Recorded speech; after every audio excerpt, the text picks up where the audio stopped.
I've been a financial advisor for 27 years now, and it's really fun. I've been doing workplace pensions for the last 15 years, and that's even more fun. What's happened as you've been employers and stuff like that, you'll probably know that 6.5, 7 years ago, the government introduced workplace pensions. And what that meant is everybody that's employed, and it was done on a sliding scale, but everybody that's employed has to join a pension scheme and be auto-enrolled and etc. That's added lots of costs to employers' businesses for sure, because there's it's now 2 and 2 I think, but it was 1 and 1% and it goes to 2 and 2 and then it's up to, eventually you have to pay 8% of contributions for people.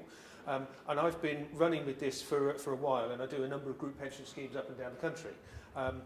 But rather than just sit and run with group pensions and offer basic advice, I've expanded that to the staff to offer comprehensive financial advice on a group presentation basis, and if I can see this because I'm old and need glasses, and on a one-to-one basis. Why did the government introduce this? Well, they copied the Australians, because they've identified there's a huge savings gap, and we've all heard about that savings gap thing.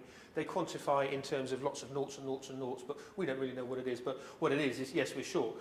People are living longer and they're retiring on much, much less.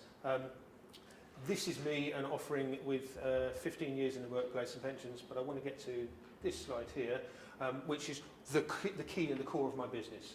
As I said, I've been doing for 15 years stand-up presentations to groups of people like this, explaining about pensions and letting them understand what they are as an overview, and then moving into the one-to-one meetings if people want, simply because you're all individuals and you don't want him to know your stuff and etc.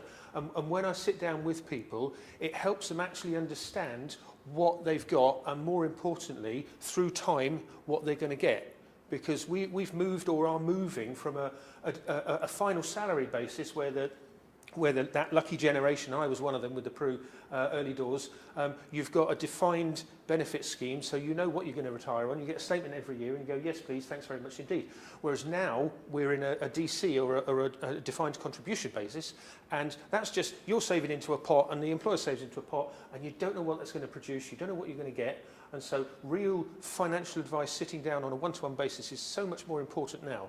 And it's a complement, I would think, that of a service that could be offered on top of Bonnie's overall well-being, because if your finances are set in your mind, at least you know what you've got and you're not going to stress about that.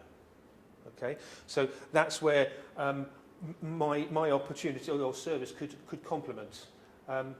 These one-to-ones can be used to discuss other financial areas, not just pensions. So that could be looking at life covers, that could be looking at all sorts of things, investments and savings.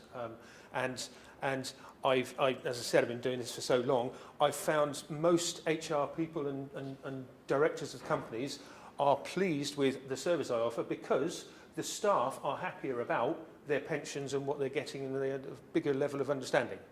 And so I think I could do offer, and I've got plenty of clients, so if, I could offer for your businesses additional services if that is of interest, and it would complement the Bonnie's offering if necessary. Okay, I'll keep it brief because we are running miles over time, and I think if I summarise, the company operates, because you've got to now, we're all in it, in the workplace pension rules. Staff are saving, so they've got bigger pension funds and bigger pots, and they know what they're going to get, and they understand where the shortfalls are. And there's just a benefit for general financial advice as well.